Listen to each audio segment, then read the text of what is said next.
With Blue Link Plus, you can access your Hyundai Tucson Limited remotely. Doors unlocked, temperature set, lost car found. There it is. Get complimentary class-leading Blue Link Plus. Call 562-314-4603 for complete details.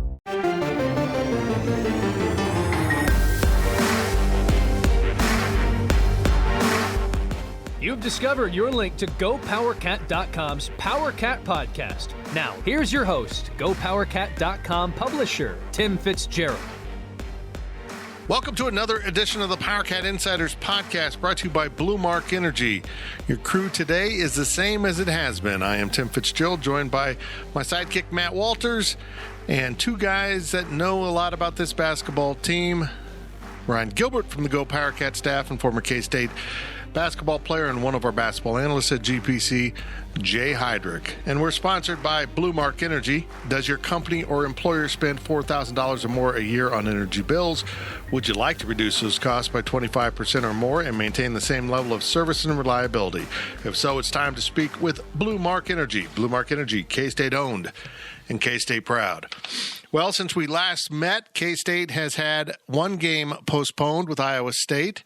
That was a good move. Try to get that game to be scheduled when K-State's a little bit healthier because it's very winnable. They've already won at Iowa State. And then they went to Texas for a beatdown on Saturday that the final score of 82-67 doesn't fully reflect because K-State actually finished fairly strong in that game because Texas went into cruise control, and frankly, K-State didn't give up. They kept playing through the final whistle. In fact, they scored a bucket right at the buzzer to get it to 15, but it was as large as 28, and Texas was missing three key players. So you can't even say that it was just because K-State was shorthanded. K-State was just outmanned and outgunned in that game, and it was pretty ugly. And I just wrote a very long piece at GoPowerCat.com, 2,400 words in a 240 character world, but kind of breaking down where K-State basketball is at this moment and where it fits in historically. And what we're witnessing is basically unprecedented in the past 75 years of K-State basketball, back-to-back seasons that will be, in all likelihood, unless there's an incredible turnaround this season, just really bad seasons. In fact, last year was the most losses in a K-State season. This season could match that if they can get all their games in, but in all likelihood, COVID will save them from exceeding that mark. Matt, I'm not sure if you were able to watch the game on Saturday against Texas because it was on the Longhorn Network, but your thoughts on this contest? I watched part of it, listened to part of it. I don't know that this will come out right, but my expectations just are, they're at that middle of the road. I mean, my expectation level is not going to go way up for this team. My expectation level is not going to go way down for this team. It is what it is. They're not playing without their point guard. Texas is, again, uber athletic, uber talented. You mentioned they were missing a number of their, key players, but they still have the likes of Jones and Ramey and Coleman and Sims and on and on and on. And Kansas State's margin for error is just ridiculously razor thin. It was good that Luke Kasubke got 10 minutes. I don't expect him to come out and score 25 a night quite yet. For that difficult injury that he's finally able to go for Kansas State, but K-State's looking up at most everybody in the Big 12 right now, and it's going to be that way. You're was a comic that my dad used to have up in his store way back in the day that the beatings will continue, and K-State's just that's where it is right now. They're going to have to play perfect to beat most of the teams in the Big 12, or that team's going to have 6 or 7 and half the team out because of COVID and on and on. So, I'm not going to get too high. I'm not going to get too low. It is what it is. I think K-State's going to be a lot better down the road, but right now it's the grind of all grinds. And the other thing I would say, not to give you too long an answer, is Fitzy, let's see, you were how old in 1982? 1982 was my senior year of high school, so I was 17. Right. So I would have been in like 7th grade Jay Heydrich would have been 5, just barely playing with a Nerf ball out in Beloit. And, we don't need to say anything about Ryan. That's the last time Duke and North Carolina weren't ranked in the top 25 at the same time. So It happens. It happens. And I don't know that there's a lot else to gloss it up, but just it happens. Every program goes through it, and right now it's K-State's turn. Jay, I don't know if you've had time to read my epic saga of the Bruce Weber follies, maybe. I don't want to be that harsh, but it has I'm sensing that the fans, even with the pandemic, even with the rebuild, are growing tiresome because of the magnitude of the losses, the non-competitive nature. Just where do you sit right now with this program? And I have to say this.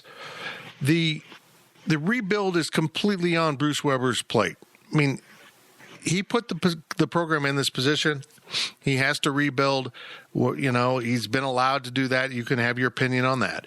But what was completely unpredictable was that a pandemic would hit right as that rebuild arrived, and it's made a really difficult task nearly impossible. So I do kind of have sympathy for the cause. I wish we weren't in this position as a basketball program, but here we are. A lot going on there. Just give me your thoughts. Well, I think if you're going to evaluate Bruce, I don't think you can evaluate him just on this year. I don't think that would be fair. Right. But at the same time, too, if you're not going to evaluate him just on this year, where does that lead that evaluation to then? Because last year we didn't have a pandemic. We talked, you talked about, or a lot of people talked about how K-State was young last year, but at one point, 5 of the top 7 people in the lineup were juniors or seniors last year. So it's hard to say that last year's team was a really young team too. And then you turn around this year and you have the freshmen and you have the pandemic on top of it. I was talking to some people last night about this, and the one thing that you have to remember with the pandemic, as hard as that's been, is that even without COVID, this team wasn't going 10-8 or 11-7 in conference. I mean, this team was going to really, really struggle in conference. And, I think the frustrating thing from the fan side of it is that regardless of the outcome, you still see the same problems coming over and over again that you've seen throughout the tenure. The difficulties on the offensive end of finding any consistency, any flow, problems with cracking zone defenses. The defense and the defense side of the ball has traditionally been pretty good. This year it's really struggling though. I mean, they're giving up. Against Texas shot 52% from the field on them. This is not a historically good Bruce Weber defensive team, as you can see, and part of that's certainly youth on it as well too. But there's just a lot of things that are really frustrating right now beyond the youth, beyond the pandemic, that I think that is wearing thin on a lot of K-State fans. But in that same vein, there's been some bright spots too. Yeah, there have. I mean, I think the thing that really underscores the uneven nature of this program right now, and somehow I wrote 2,400 words and didn't mention this. K-State under Bruce Weber is now below 500. I believe 4 games below 500 in Big 12 play. You subtract the 2 Big 12 championship seasons, they are 28-8 combined. They were 14-4 both seasons. So they were 20 games over 500 in those 2 seasons. So in the 6+ this season, they're like 24 games now below 500 in non-championship seasons, and that's not good. That's not what K-State basketball should be. And bluntly put, I don't think the 2 championships offset that. They're great. They're fantastic. They're historical because K-State hadn't won one since Jack Hartman was coach, but that's still really bad. It's just not good. Yeah, and I'm certainly not going to sit here and call for Coach Weber's job or anything like that. I think if you're going to evaluate it, there's a lot of things that go into it. And, in talking about this with different fans, it seems to be that a lot of fans seem to have this false equivalency. And I know you and I went back and forth on Twitter, Tim, on the other night on this, is there's this false equivalency that we have to choose between having historically bad Big 12 seasons or seasons overall just to have the conference championship winning seasons, and that it is impossible for someone to come to Kansas State University and win championships, but in the down year not have it be so low. And I guess, I don't view that as two mutually exclusive options. I think that you can perform at a championship level, at a high level, and when you have down years, not have them be so just historically bad. And again, there's a lot of things that go into that. Some of it's coach's fault. Some of it's not coach's fault. I think that, it frustrates me when people say he doesn't get credit for the first Big 12 championship because those are Frank's kids. He absolutely does. He absolutely gets credit for both championship seasons. He got those. His name was on the coach. He did something that the other coaches haven't been able to do, and he deserves 100% credit for that. Then the flip side is that he also gets credit for the last two seasons too, and the downsides that go with that too. And we got to figure out a way to not have so many peaks and valleys, because at the end of the day, it really just pretty average when you get down to it. Right, you're exactly right. Ryan Gilbert, I value you in this conversation because you've got three old guys of leveling downwards levels of old, me being at the top of old, unfortunately. But you come at this probably Speak for yourself. Yeah, I know. I'm not old. Yeah, okay, kid. You come at this from a different approach. Being, what are you, 21? Right? Yes. Yeah. Yes. Still a virgin. And sorry, had to throw that in there.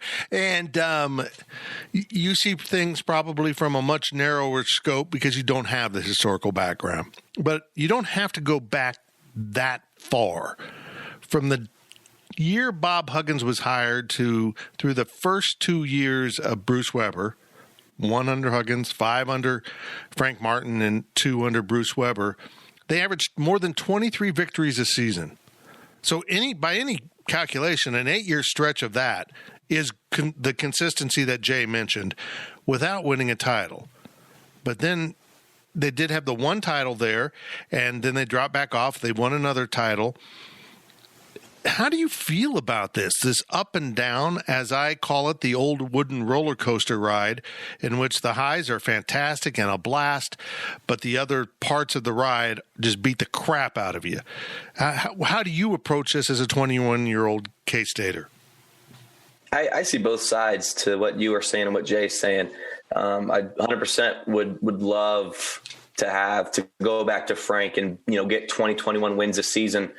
But the ceilings, obviously the Elite Eight runs were great with Frank, but I value the Big 12 championships a lot. And that's just my personal, opinion. Since Bruce came, to Manhattan, only Bill Self has won multiple Big 12 championships.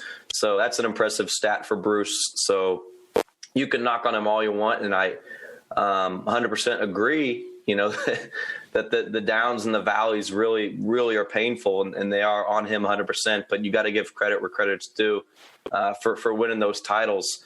I'm on the fence, though. I don't want to take one side or the other, but perfect world, we still have Frank Martin in Manhattan, and we don't have to really worry about this because most people could agree that and confidently say that, yeah, maybe there's a year or two that Frank Martin's teams misses the tournament, but maybe they're only on the bubble and they miss it by a game or two. When Bruce's teams have missed the tournament, it's been ugly. So I get what both of you guys are saying, but I'm kind of with Jay. Those two championships, I value those a lot personally. Yeah. I have an interesting opinion about that, and I think everyone knows I'm a fan of Frank Martin. I don't think he should have been run out of town. I appreciate that he's taking the high road and denying that happened, but we all know it happened. But I'm of the opinion that K-State probably doesn't win the Big 12 title without Bruce Weber, because I saw a situation there where the team maintained all of the things that Frank Martin had put into them: the toughness, the defense, the locker room environment, the team attitude. And then Bruce Weber comes in and adds the things Bruce Weber does well, and it worked out extremely well for that group of players. And I believe Weber won a title. Honestly, I'm not sure Frank would have. Maybe he would have. Maybe he would have won it outright. But I'm comfortable in saying, Matt Walters, that I credit Bruce wholly for that. It's not like I subtracted because they were Frank's players. He took someone else's players and accomplished something with guys that he hadn't recruited, and I think there's something to be said about that. That's a hard thing to do because you're, again, taking somebody else's players. I would fire off a question in that: how did K-State get to this point?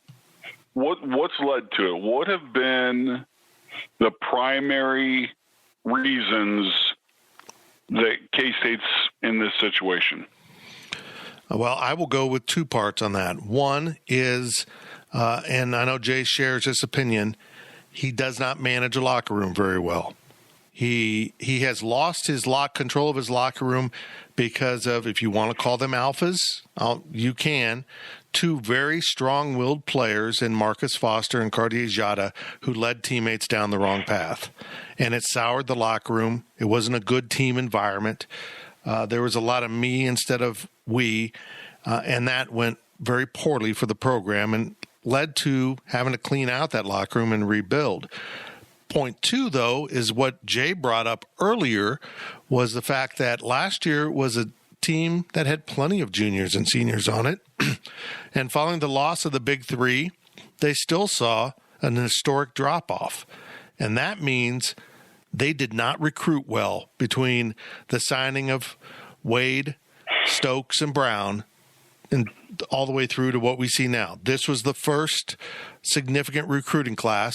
Maybe last year's was notable, but they basically went 3 years with signing two high school players that really, really contributed at a high level, being Xavier Seed and Cartier Jada.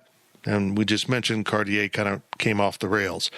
So you got to recruit every year. You can't take time off, and you can't use the self-absorbing excuse that, well, we have so many good players, nobody wants to play with us. We don't see that excuse applied at other programs. Jay. Yeah, I think it's multi-faceted answer there, and it's a great question, Matt.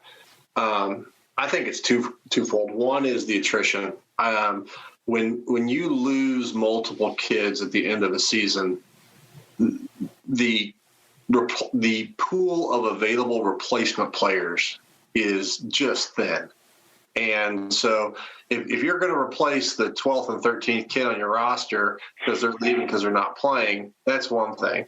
But when you're losing contributors, even mid-level contributors in the middle of the season, and you have to go replace them with kids that are available in April, those kids, they're just – there's a reason why they're available in April. So that's one thing, is I think the attrition has really, really hurt him. The other thing is that Bruce is known as a player's coach. And, you know, we've heard stories about how kids love playing for him, and he's a great man and a great person. But I think that can come back and bite him a little bit in that he might be too much of a player's coach. You know, he stayed too long with Marcus Foster, stayed too long with Cartier Jada. And, you know, honestly, if you're going to be critical on a guy for believing in kids too much and giving kids too many chances, then that's probably a good criticism to have. You know, I'm sure that if that's the worst thing we're complaining about, then that's a pretty good deal. But at the same time, too, you know, when you compare it to Frank's teams as well, you know, there was no question who was running the show when Frank was there. You set a screen, you boxed out, you attacked the boards. You cut hard on screen on offense, or you went and saw Scott Greenwald in the corner. And that was not fun for anybody. It wasn't fun to watch. It wasn't fun to do. And there was no – I mean, like they had the blow up last year with Cartier Jada and Bruce at Tech, I believe. You know, that wouldn't have happened under Frank. And right, wrong, or indifferent, that's what it would have been. And so I think that – you know, that level of instilling the discipline necessary, I think, is missing. And when I say that, I'm not talking about kids going out and getting in trouble. I'm just talking about, if you look back at Bruce's first year with Will Spradling and Shane Southwell and Rodney Magruder and those guys, think about how many easy buckets they got on things like backdoors, on lobs, on just manufacturing, because they were disciplined on offense. They had something. They did those things. And Bruce brought, you know, the knowledge and the offensive acumen in to go along with the discipline those kids already possessed. And so I think that's the two biggest things that I see of where we are here is that, you have the attrition issue, which I think is huge, which puts you in the inbounds classes. And I don't see the discipline to take good shots, have good spacing, all those things that we talk about repeatedly on offense. And I think that repeated year over year is one thing that gets really frustrating for K-State fans too. Ryan Gilbert, the Big Three changed a lot about K-State basketball. Excuse me. But people do forget there were 8 members of that recruiting class and only 3 survived. I don't think that's going to happen with this group. There might be 8 newcomers in this group. I don't see any washouts, and maybe they will leave for the exact reason Jay mentioned. They're just not going to play enough. There's not enough minutes to be had. But I don't see any dramatic misses in recruiting with this group of 8. And so it leaves me very optimistic while disappointed in the current status of the program, last year's losses, and continuing into this year. I see a tremendous upside with this group. You mentioned it a lot too with Sear Lewis, who I don't want to call him the filler of the class, but he was last in the cycle, so he makes hustle plays. There's a lot of bright moments ahead of him, and with Carlton, like you said, he can shoot the ball, he can do a lot of different things as a big man. And then even Kazuki, I think once he gets healthy, he's going to be really good. And then the other 3 or 4 guys, goes without saying that they're you really don't see them going anywhere else as long as they stay bought in. So it's definitely optimistic looking forward. Going back to the point that we were talking about, I did some stories this past fall with some former basketball players, and I remember asking them, how much different was it going from Frank Martin to Bruce Weber? And they really just said it wasn't that different. Obviously, some different styles of coaching and, stuff like that. But I don't know if I could go coach those guys, Bruce's first year, and maybe they would have won the Big 12. I mean, I don't know how much Bruce did. Obviously, you give him credit, but it's tough. But again, circling around to a different point we made, the question you asked them, it's all about recruiting good players. And I mean good players, good people, good personalities, hard workers. Not to say that Cartier isn't, but or any of those guys aren't good people, but if you get the right players, then Bruce will be fine moving forward. That's been his Achilles heel, is not getting the right players and also not managing them as well. So I think they're coming after me. They're coming after me. But just getting the right players is key.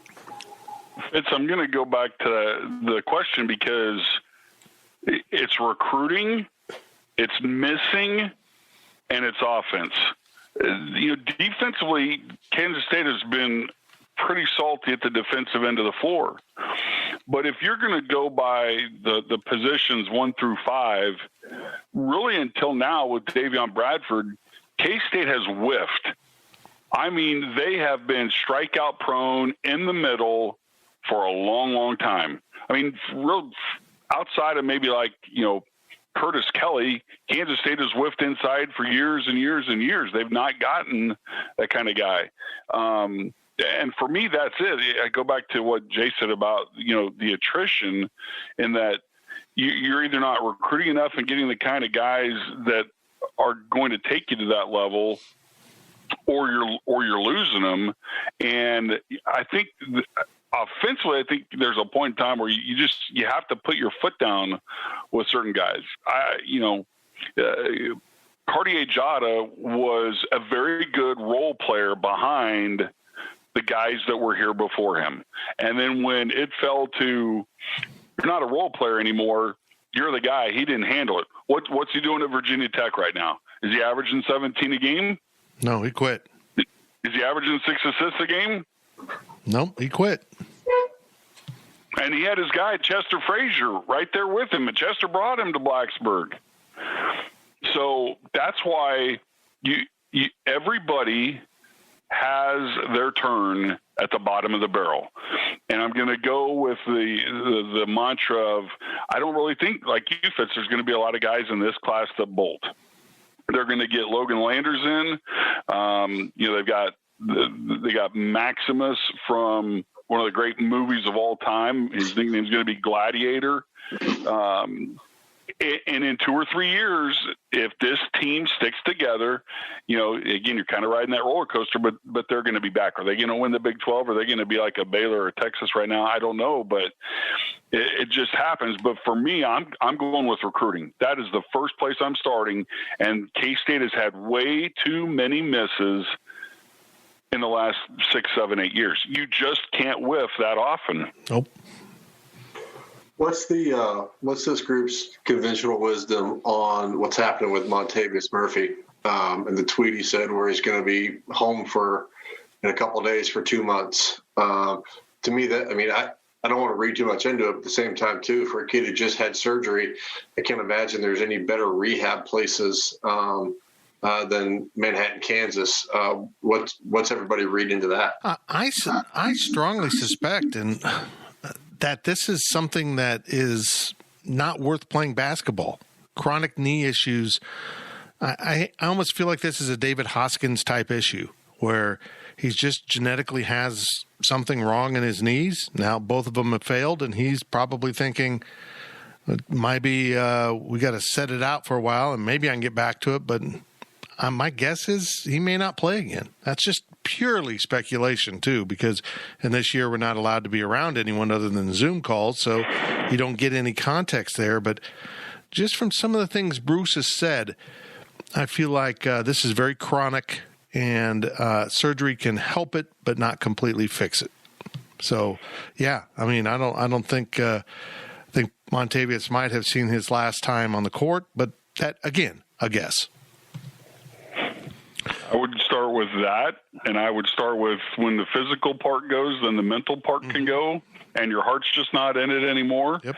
And it's to me, it's not a case of there's writing on the wall that he's not going to play, because Montavious would play. He, could be a starter and was one of K-State's best defenders. So, somebody could even throw in that, the family gets involved and, hey, he's going to get taken care of health-wise and rehab down here where he's from. But again, it could be one of a million things. But to me, it's physical, and then it gets into I'm not sure that I want this anymore. Yep, and that's a huge concern as we move forward with the mental part. For me, Matt, is that because I agree, I think that if this class stays together, they have a chance to do some really special things. There's some talented kids here.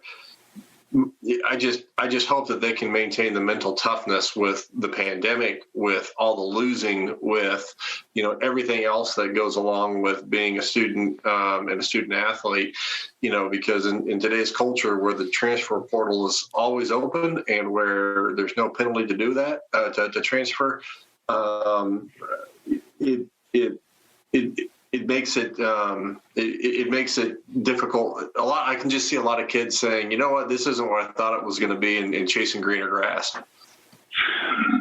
Fitz, I want to go back to something I said during the football season, and Bruce referenced the exact same thing during a post-game session with us on the radio not too terrible long ago. With how things were shaping up for football and what transpired, to me, this was my opinion, in that it was a season that didn't matter. And what I meant by that, and what I've said multiple times, is to me, the wins or losses and everything that goes into that normal season just wasn't there. To me, it was mentally and physically surviving the season, just taking some steps forward, because there's always going to be an asterisk by this season, whether you're K-State or TCU or whomever in the Big 12.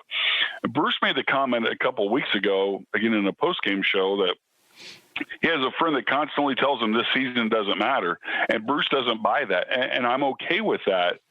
This season, to me, isn't going to matter, again, in terms of wins and losses. It's going to matter in terms of, did Bruce Weber, did Chris Lowry, did Shane Southwell, did this coaching staff do the things necessary both in the locker room and on the floor to set a path for the next couple of years, keeping kids mentally together, keeping them positive during the toughest stretch that really any team has ever seen. We're going to find that out. I think that there are immense positives for this team. There are certain areas they've got to get better. But to me, this is a season where what you would say typically matters is totally different than it's ever been before. You know, I become a person that can find bright spots in any situation. I've asked Bruce about this now. It's forcing some of these young guys into situations that they wouldn't be in during a normal season. If you had everyone fairly healthy, you didn't have COVID absences, and you had your full roster, Sari Lewis wouldn't be playing. He'd be redshirting, and Bruce has said that. He clearly needs some experience, but this year doesn't count. It literally doesn't count in terms of eligibility. It's a free season for a kid like that. He plays 6+ minutes at Texas. He's played significant minutes in other games. He shows flashes of being really athletic. I keep making the Jabbar Samuels comparison. I really see a lot going on there. Luke Kasubke comes back, plays his first game since major foot surgery, hasn't had enough practice, but because of the necessity of this situation, he plays 10 minutes. He's disciplined enough not to take a shot because he knows he hasn't played enough. I thought that was the best thing he did. I'm not the gunner, you know. I'm known for shooting 3-pointers, but I'm not in system yet. I'm going to do all the little stuff, and he plays 10 minutes, which was more than any of us imagined.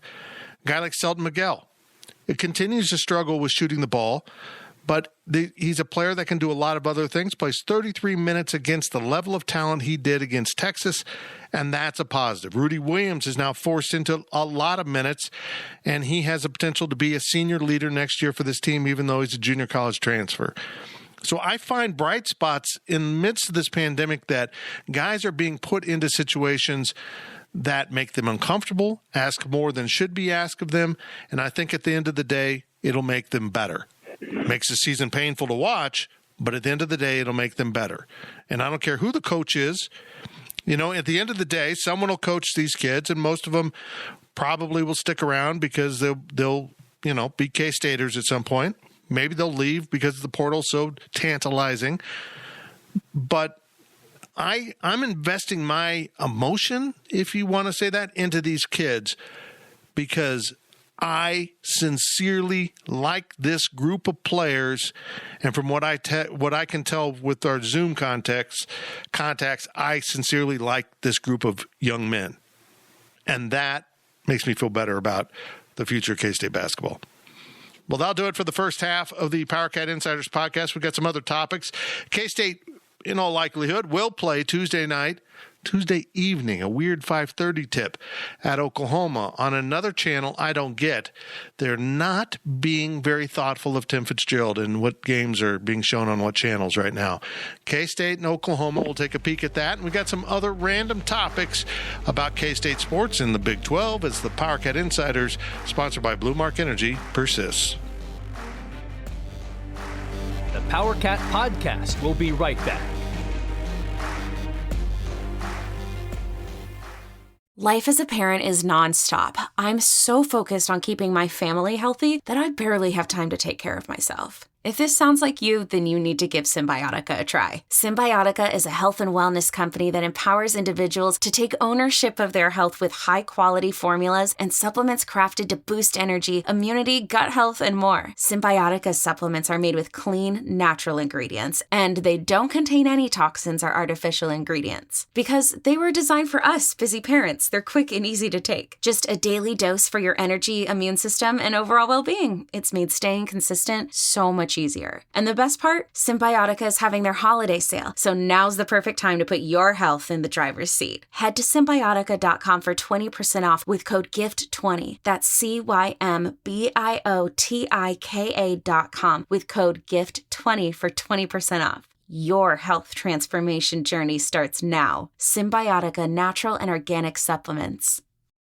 Getting the crew together isn't as easy as it used to be. We get it. Life comes at you fast. But trust us, your pals are desperate for a good hang. And when they hear you stock the party with drinks from Drizzly, they'll be banging down your door. Let Drizzly, the go-to app for drink delivery, take care of the supplies. All you need is an excuse. It doesn't even have to be a good one. It's your dog's birthday. The loquats are finally ripe. Whatever. With Drizzly, you can compare prices on a massive selection of beer, wine, and spirits and get them delivered straight to your door, which means you can entice the crew to leave their houses without ever leaving yours. Whatever the occasion, download the Drizzly app or go to drizzly.com. That's DRIZLY.com today. Must be 21 plus, not available in all locations.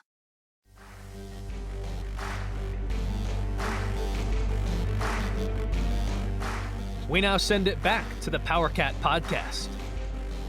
Welcome back to the PowerCat Insiders podcast, brought to you by GoPowerCat.com and Blue Mark Energy. Tim Fitzgerald, Matt Walters, Jay Heidrich, and Ryan Gilbert kind of shaped up to be your usual cast. We'll get some of the other former players back in. It seems like work, life, and now with Griff, vacation. When he told me he was in Key West, Jay, I'm like, well, why are you even returning my text? Yeah. Well, with Griff, it's unique because he lives in San Diego. So it's not like he's leaving 27-degree Kansas to go to Key West. He's going from paradise to paradise, right? So I don't have a whole lot of sympathy for him. That's like me taking vacation to Iowa. Yeah, exactly. It's kind of equivalent. So many problems for Chris Griffin. I feel badly for him. Blue Mark Energy is a natural gas products and services provider serving feed yards, hospitals, hotels, manufacturers, and school districts throughout the Midwest. And Blue Mark Energy is the natural gas provider for the Kansas State campuses in Manhattan and Salina. Blue Mark Energy, K-State owned and K-State proud. We continue our discussion about K-State sports. Jay, I mentioned this earlier today in one of our text groups, that this game at Oklahoma, if you start looking at this remaining schedule for K-State, if they get that Iowa State game rescheduled, knock on whatever my desk is made of, hopefully they do, because that's the most winnable game they have. This game at Oklahoma and the return trip to Manhattan, which is later, those are two opportunities to win. But I point this out in my column at Go PowerCat today. K-State's so far down the depth chart of Big 12 basketball this season, and a very good season of Big 12 basketball, in all fairness. Oklahoma being mid-level seems unattainable. That's how far down it is. But this is one they could potentially go steal if they hit the right notes at the right time. And I'm trying here, Jay. Am I totally wrong? Yeah, I mean, Bruce has had success against Oklahoma and Lon Kruger. There's been several games where I think if people are going to be really honest, you wouldn't have given K-State a chance to win some of those games against some of those really good Oklahoma teams a few years ago. And Bruce always seems to figure out a way to have Oklahoma in Lon's number. So, I think Oklahoma, I don't know what the line is, but I'm sure they're favored. But, yeah, it'd be surprising to see K-State go down and win there. But would I be absolutely shocked? No, I wouldn't.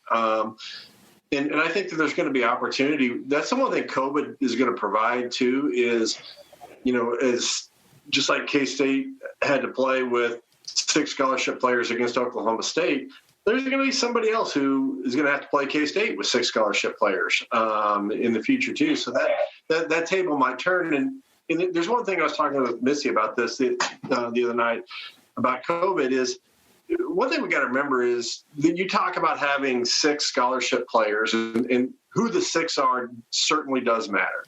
But we're also in a time of the season where a lot of college teams around the country are only playing 7 kids, maybe 8 kids. I think Oklahoma State played 7 kids more than 4 minutes when we played them. So the 6 scholarship players, who they are, certainly matters.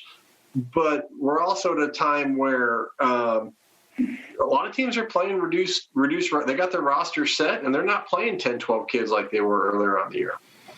Yep, that's very true. Unfortunately for K-State, they haven't been able to get anything set. They had a starting lineup, and now they're missing, 3 of the guys that were in that starting lineup. All they got Antonio Gordon back. So, it's just been really difficult. Matt, 5:30 p.m., Oklahoma or Kansas State at Oklahoma on Tuesday. The women go to West Virginia on Wednesday to resume action. That could be really interesting. They got to be really rusty after, a 3-week layoff. Your thoughts as the men go to Norman? Well, I think that's a game that K-State can win. I think Oklahoma's better offensively. I'm not sure Oklahoma's a great defensive team by any stretch. But again, it's a case of Oklahoma's going to have to play down a little bit, and K-State's going to have to play up and do a lot of things right, do a lot of things, do a lot of things well. You think back to Saturday night, K-State only took 19 threes, and in the second half they only took 7. And that leads me back to some comments from earlier in the show today is setting good picks, backdoor some people, just get some high percentage shots. K-State shot 43% for the game, took one less shot than Texas. They just they have that stretch that just buries them. And that was the spot where I went from watching to listening when that run got up to 18-0, and next thing you know, it's totally out of hands. And that's what you have to get away from. And, there are coaches that are great about not letting the opponent get away. They use their timeouts sooner. And there are times I think where you got to let guys play through it, guys or gals for that matter. But there's also that time where, you just got to get that timeout called and not let what's maybe a 6-0 run blossom into a 12-0 run and something like that. And it won't surprise me the least. I think the women are going to be, I don't envy Jeff Mitty. They play West Virginia, which is, they're thumping people. I mean, Texas came in here and I thought Texas was just, unbelievable. And then Texas gets beat by 30 plus by West Virginia's women. So, hang on. And then the other night, Iowa State wins in Waco. So the Big 12 women's race is just absolutely crazy. They've got KU this coming weekend down in Lawrence, and the next week 2 makeups at home on Monday and Thursday. So it's a wild time. It's just a wild time. Chaotic indeed. Ryan Gilbert, Matt brings up a really good point. Offensively, K-State can play if they get up and down the court and are relaxed. There's some guys that can score on this team. They take too many threes. We all know that. But the foundation of Bruce Weber basketball is defense, and this team hasn't learned it yet. They're not even close to being where Bruce Weber wants them to be. And honestly, they're not even close to where any Big 12 team should be. Texas shot 39% from 3. They took 31. More than half of their shots were from 3 against K-State. When you're hitting 39% of 31 shots, that's scoring a lot of points from distance. But the problem was when they decided not to shoot a 3, they shot 68% from inside the arc. That's just giving guys easy looks at the rim. That's horrible. That's horrible defensively. That's not blocking out. That's not doing anything well on the defensive end. That has to correct itself. And I honestly don't know how a coach can correct that when you're trying to teach defense to a bunch of guys that never have 10 players in practice to go full 5-on-5. I hope you're not turning to me for, expert analysis because I got cut from my high school team. So, but I know we've talked about it a lot on here. They didn't have, a real good off season, and also iron sharpens iron. So when you don't have to go up against, really good seniors in practice, I think it's hard to get a real good feel for what it's actually going to be like in a real Big 12 game. So I think they're trying, they're giving good effort, but it's just kind of a lack of communication. The more, reps they get on and off the court, in practice, the better they will get. As for Oklahoma, that's a team that's playing well. Brady Manick missed a few games for the Sooners with COVID issues. And, you thought they would, take a drop off after that. I'd say you can argue he's one of their best players, and they almost beat Kansas, I believe, or I guess that was in Allen Fieldhouse. And then they played TCU and blew them out in Norman. So they're playing well. I think the one thing, if you're K-State, that you got to be optimistic about is the element of surprise. If you're Oklahoma and you're watching the tape of that Texas game, that K-State had on Saturday, you're going to look at that and be like, we don't even need to try. We don't need to watch this. We don't need to even go through our scouts, right? This is going to be an easy win. So you can catch some opponents sleeping. We saw that last year a lot with Baylor. They really put cruise control on against their lesser opponents. So I'm not saying K-State's going to win, but I think that they're going to catch some teams off guard here sooner or later. I know K-State's rosters, they're young, they're freshmen, but these are still D1 players. They got recruited for a reason. They're going to make a surprise or two soon. I believe it. I do. Yeah. To jump in on that, Ryan, the one thing that concerns me about Oklahoma not being a great defensive team is that it's almost going to force K-State to be more disciplined.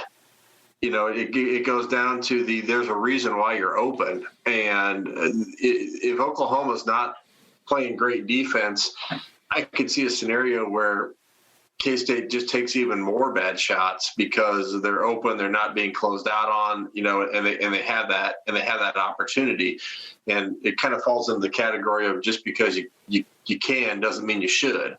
And so K-State's going to have to be even more disciplined to pass up some shots to maybe get a better shot. Otherwise, if they just settle for the 3-all game, as Matt pointed out, Oklahoma's going to push it. They're going to want to score. Brady Manick, who I'm pretty sure is older than me, but still in Oklahoma, is an offensive-minded player who's going to look to score first. I hope he's healthy from his battle with COVID, but if Brady Manick is pale and lost weight, would we be able to tell? I don't think so. Maybe he let his hair grow. Maybe he went all Shaka Smart and he's got this big hairdo now. I don't know. The defense is so troubling. Jay, as a parent, how many times have you given that advice? Just because you can doesn't mean you should. A lot, and I've heard it a lot too. Yeah, I really need to live by that. That is really good advice. Fellas, let's kind of pivot here. The Texas game was on the Longhorn Network. This game is on Fox Sports Network, whatever, the regional network's now owned by Sinclair. It's a weird tip time because there's a Thunder game, so they need to get this over with so that the channel's clear for the Thunder. But if you don't have cable, you pretty much don't get either one of those channels. And I'm all for the Tier 3 rights. I think the Big 12 actually does it right. Allowing teams to continue with their Tier 3. But why in the hell do these two prominent programs have Tier 3 rights that people can't see? If you're a Texas fan outside of the state of Texas, you've got to either get Hulu or you're not watching the Longhorn Network. For that matter, almost no one that's in the streaming world right now can watch Fox Sports because Sinclair is playing such hardball with their rights that they're killing themselves. I mean, they better figure this out before the Royals start because I'm going to get nasty, Matt Walters. You're our media rights expert, Matt. What do you think? I got 5 letters for you. You ready? Yeah. RADIO. It's free. Yeah, there we go. I should have thought that's where he's going to go with this because guys like you and Smoller and Wyatt paint such a picture. I don't need TV. That's right. You don't need TV. You can listen to it for free at kstatesports.com. There's the TuneIn app. There's all sorts of way, and it fits with your brain. There needs to be a little imagination created. So I would encourage you to listen to more radio. But probably good advice. It is a valid concern, Tim, because it is. One of the biggest fears, I've always said that I'd rather have fans that are upset at a program and a coach and being vocal than fans that are just quiet and then they're apathetic about it. And, I as frustrating as the season is, I still enjoy turning on the TV and watching K-State play and hopefully we can see some bright spots. But, when you're having all these difficulties with the pandemic and 2 losing seasons and things like that, and then you can't even turn on to watch the team, especially in more metro cities, you run the risk of fans becoming more and more apathetic, and then you got to go get them back, and you got to get their dollars back, and you got to do that. I think it's not an understated risk that when fans can't watch their teams play. Ryan Gilbert, you're the kid here, and you understand the streaming world better than us old people. But here's what I don't get. The TV has really moved into the streaming world so much more, where I can now I can pay more than I ever did for cable by just subscribing to too many networks. I got Peacock I got Discovery Plus I got all these different channels popping up. And yet I cannot subscribe to the Longhorn Network as a streaming standalone, ESPN as a streaming standalone, or Fox Sports as a streaming standalone. Why? It makes no sense to me.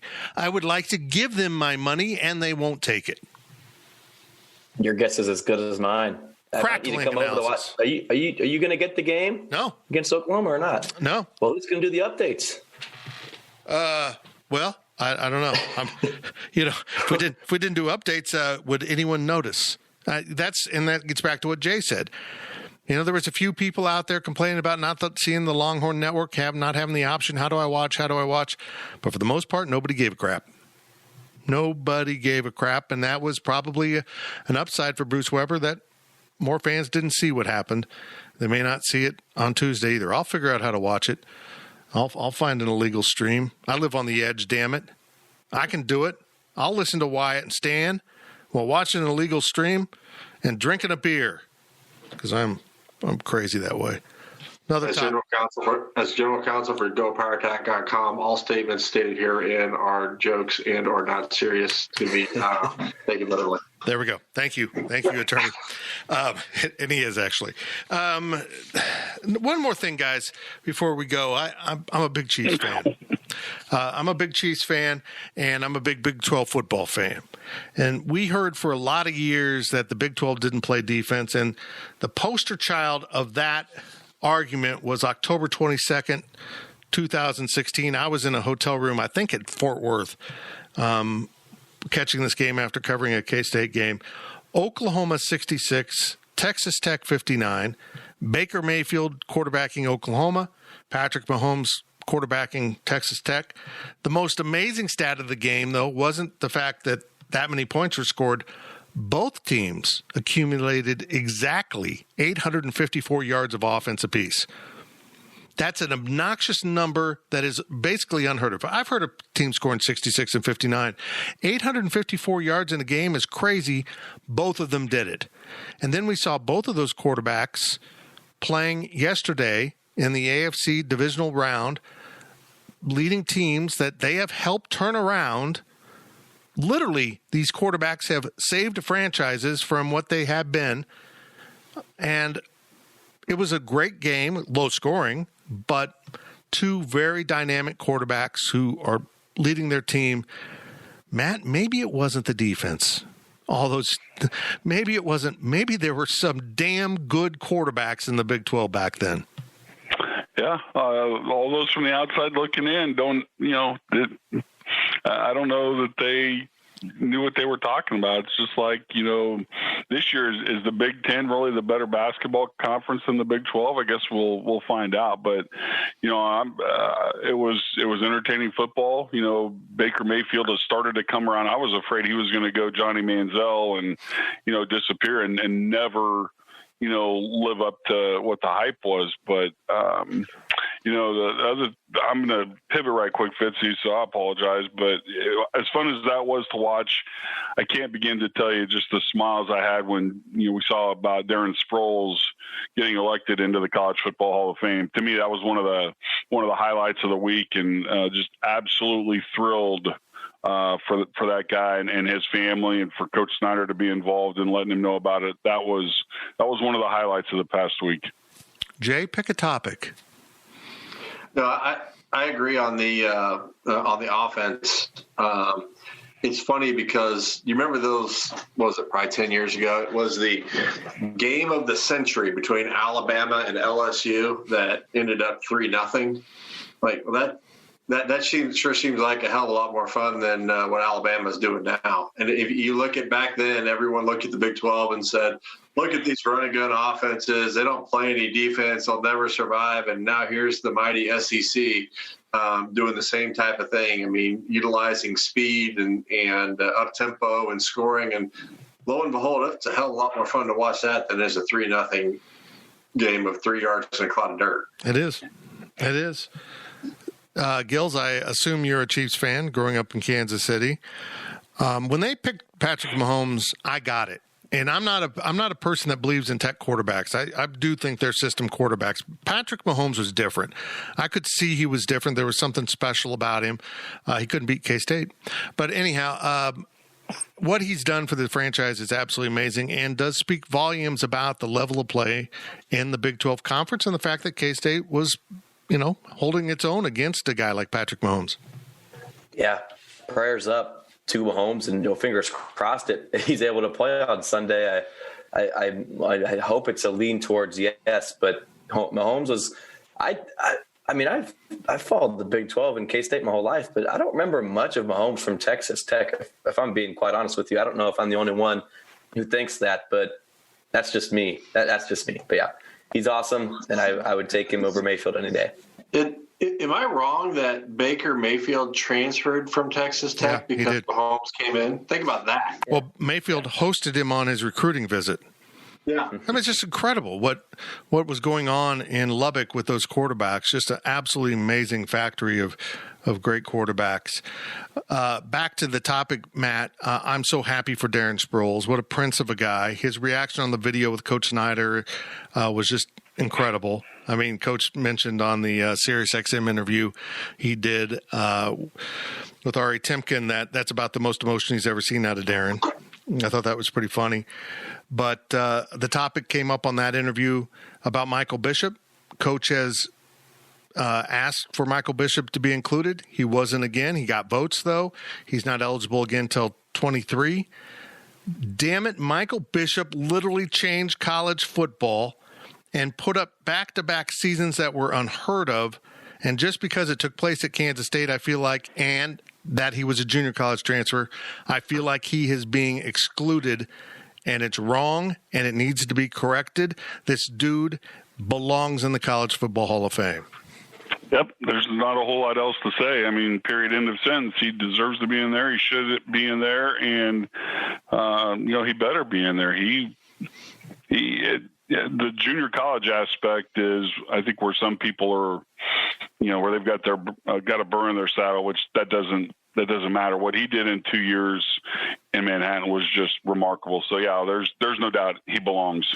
And Jay, the fact that he's from junior college is one of the reasons why I think he should be included, because you can literally look at college football pre-Michael Bishop in that recruiting class. Not just him. There was a number of great, impactful players in that recruiting class from the junior college ranks. Before that group, recruiting junior college players was dirty, was cutting corners. You couldn't win. You couldn't be consistent doing it.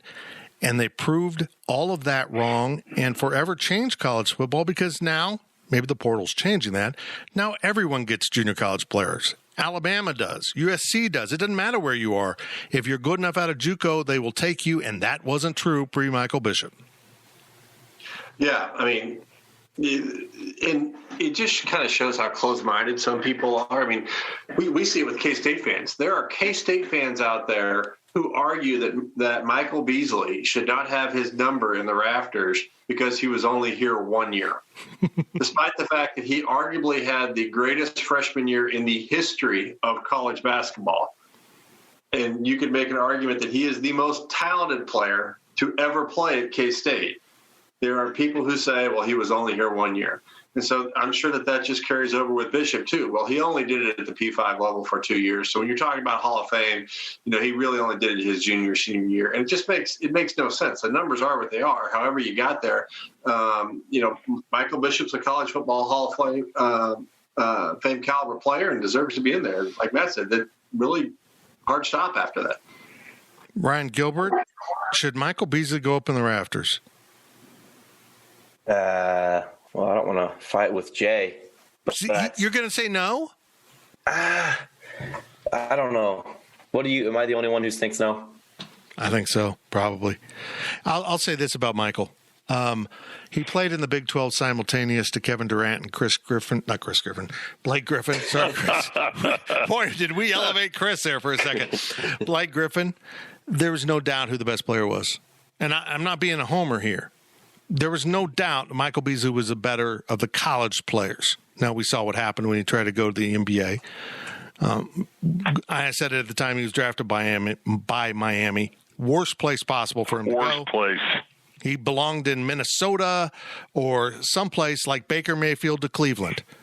He belonged in San Antonio with Greg Popovich. Oh, my gosh. What happened? What happened? But he belongs in the rafters. Other guys belong in the rafters. Got to get pulling up there. I think Barry Brown goes up. I'm indifferent about Dean Wade. Maybe not. Guys, a lot of topics here. Appreciate it. It was a great addition to the PowerCat Insiders podcast. We will reconvene next week following K-State basketball win at Oklahoma and another one against West Virginia. And the women will win against West Virginia because I'm really optimistic. I'm feeling good. This pandemic's really made me optimistic. PowerCat Podcast. All rights reserved. GoPowerCat.com and Spirit Street Publishing.